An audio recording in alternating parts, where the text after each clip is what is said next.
ಆದುದೆಲ್ಲ ಒಳ್ಳೆಯದಕ್ಕೆ ಆಗಿದೆ, ಆಗುತ್ತಿರುವುದೆಲ್ಲ ಒಳ್ಳೆಯದೇ ಆಗಿದೆ, ಆಗಲಿರುವುದು ಸಹ ಒಳ್ಳೆಯದೇ ಆಗಲಿದೆ. ರೋಧಿಸಲು ನೀನೇನು ಕಳೆದುಕೊಂಡಿರುವೆ? ಕಳೆದುಕೊಳ್ಳಲು ನೀನು ತಂದಿರುವುದಾದರೂ ಏನು? ನಾಶವಾಗಲು ನೀನು ಮಾಡಿರುವುದಾದರೂ ಏನು? ನೀನೇನೇ ಪಡೆದಿದ್ದರೂ ಅದನ್ನು ಇಲ್ಲಿಂದಲೇ ಪಡೆದಿರುವೆ. ಯಾವುದು ನಿನ್ನ ಭಾಗ್ಯದಲ್ಲಿ ಇದೆಯೋ ಅದು ನಿನಗೆ ಸಿಕ್ಕೇ ತೆಗುರುತ್ತದೆ.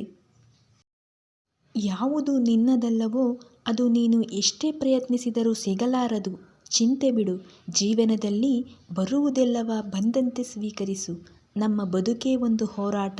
ಈ ಹೋರಾಟದಲ್ಲಿ ನಾವು ಮಾಡುವ ಕಾರ್ಯವನ್ನು ಪ್ರಾಮಾಣಿಕವಾಗಿ ಮಾಡಬೇಕು. ಏನು ಆಗಬೇಕೋ ಅದು ಆಗೇ ತೀರುತ್ತದೆ. ಅದನ್ನು ತಡೆಯಲು ನಮ್ಮಿಂದ ಸಾಧ್ಯವಿಲ್ಲ. ಸತ್ಯದ ದಾರಿಯಲ್ಲಿ ಹೋಗು.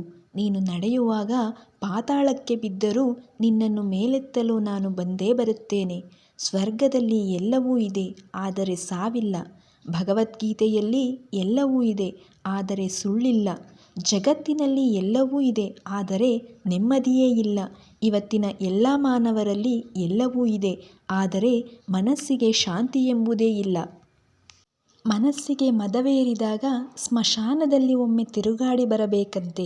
ಏಕೆಂದರೆ ಅಲ್ಲಿ ನಾನು ನನ್ನಿಂದಲೇ ಎಂದು ಹೇಳಿದ ಎಷ್ಟೋ ಜನ ಮಣ್ಣಲ್ಲಿ ಮಣ್ಣಾಗಿರುವವರು ಕಾಣಸಿಗುತ್ತಾರೆ. ಭಗವಂತ ತಡ ಮಾಡಿದರೂ ನ್ಯಾಯವಾದುದನ್ನೇ ಮಾಡುತ್ತಾನೆ, ಆದರೆ ಎಂದಿಗೂ ಅನ್ಯಾಯ ಮಾಡುವುದಿಲ್ಲ. ತಡ ಆಗುವುದರ ಹಿಂದೆ ಅದ್ಭುತಗಳು ನಡೆಯುತ್ತವೆ, ಕಾದು ನೋಡಬೇಕಷ್ಟೆ. ದೇವರು ನಮ್ಮ ಜೊತೆಗಿಲ್ಲ, ನಮ್ಮ ಮನಸ್ಸಿನಲ್ಲಿಯೂ ಇಲ್ಲ, ಕೇವಲ ನಮ್ಮ ಆತ್ಮವಿಶ್ವಾಸದಲ್ಲಿ ಇರುತ್ತಾನೆ. ಯಾವಾಗ ಮನುಷ್ಯನು ತಾನು ಮಾಡಿದ ಕರ್ಮಫಲಗಳನ್ನು ಇದೇ ಜನ್ಮದಲ್ಲಿ ಅಥವಾ ಮುಂದಿನ ಜನ್ಮದಲ್ಲಿ ಅನುಭವಿಸಬೇಕಾಗುತ್ತದೆ ಎಂಬ ಜ್ಞಾನವನ್ನು ಅರಿತುಕೊಳ್ಳುತ್ತಾನೋ ಆಗ ಇಡೀ ಜಗತ್ತು ಬದಲಾವಣೆಯತ್ತ ಸಾಗಿಬಿಡುತ್ತದೆ. ಚರಿತ್ರೆಯಲ್ಲಿ ಗೆದ್ದವನಿಗೆ ಗೆದ್ದವನು ಎಂಬ ಜಾಗವಿದೆ, ಸೋತವನಿಗೂ ಕೂಡ ಇಂತಹವನೊಂದಿಗೆ ಸೆಣಸಾಡಿ ಸೋತ ಎಂಬ ಜಾಗವಿದೆ. ಆದರೆ ನಿಂತುಕೊಂಡು ನೋಡುವವರಿಗೆ, ಆಡಿಕೊಂಡು ನಗುವವರಿಗೆ ಚರಿತ್ರೆಯಲ್ಲಿ ಎಲ್ಲೂ ಕೂಡ ಜಾಗವಿಲ್ಲ.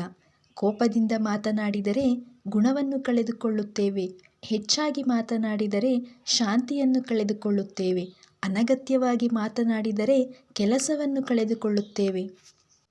ಅಹಂಕಾರದಿಂದ ಮಾತನಾಡಿದರೆ ಪ್ರೀತಿಯನ್ನು ಕಳೆದುಕೊಳ್ಳುತ್ತೇವೆ, ಸುಳ್ಳು ಮಾತನಾಡಿದರೆ ಹೆಸರನ್ನು ಕಳೆದುಕೊಳ್ಳುತ್ತೇವೆ, ವೇಗವಾಗಿ ಮಾತನಾಡಿದರೆ ಅರ್ಥವನ್ನು ಕಳೆದುಕೊಳ್ಳುತ್ತೇವೆ, ಪ್ರೀತಿಯಿಂದ ಮಾತನಾಡಿದರೆ ಎಲ್ಲವನ್ನೂ ಗಳಿಸುತ್ತೇವೆ. ಬದುಕಿನಲ್ಲಿ ಏನೇ ನಡೆದರೂ ಕೂಡ ಅದು ಒಳ್ಳೆಯದೇ ಆಗಿದೆ. ವರ್ತಮಾನದಲ್ಲಿ ಏನಾಗುತ್ತಿದೆಯೋ ಅದೆಲ್ಲವೂ ಉತ್ತಮವಾಗಿಯೇ ನಡೆಯುತ್ತಿದೆ. ಮುಂದೆ ಏನಾಗುವುದೋ ಅದೆಲ್ಲವೂ ಚೆನ್ನಾಗಿಯೇ ಇರುತ್ತದೆ. ಭವಿಷ್ಯದ ಬಗ್ಗೆ ಚಿಂತೆ ಬಿಡಿ, ವರ್ತಮಾನದಲ್ಲಿ ಜೀವಿಸಿ. ಎಲ್ಲ ಹೇಳುತ್ತಾರೆ, ಮನುಷ್ಯ ಖಾಲಿ ಕೈನಲ್ಲಿ ಬರುತ್ತಾನೆ, ಖಾಲಿ ಕೈನಲ್ಲಿ ಹೋಗುತ್ತಾನೆ ಎಂದು. ಆದರೆ ಮನುಷ್ಯ ಬರುವಾಗ ಭಾಗ್ಯದ ಜೊತೆ ಬರುತ್ತಾನೆ, ಹೋಗುವಾಗ ಕರ್ಮದ ಫಲ ಕೊಂಡು ಹೋಗುತ್ತಾನೆ. ಮನುಷ್ಯನ ಜೀವನದಲ್ಲಿ ಬದುಕುವುದಕ್ಕಾಗಿ ದುಡಿಯುವುದು ಅನಿವಾರ್ಯ.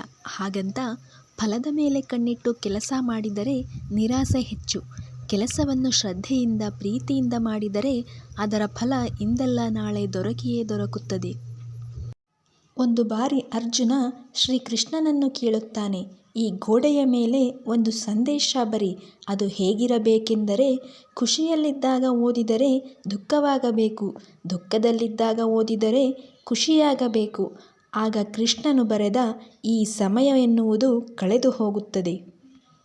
ಒಂದು ಬಾರಿ ಅರ್ಜುನ ಶ್ರೀಕೃಷ್ಣನನ್ನು ಕೇಳುತ್ತಾನೆ, ಎಲ್ಲವೂ ಹಣೆಬರಹದಲ್ಲಿ ಬರೆದಿದೆ ಎನ್ನುವುದಾದರೆ ಪ್ರಯತ್ನಪಟ್ಟು ಫಲವೇನು ಎಂದು.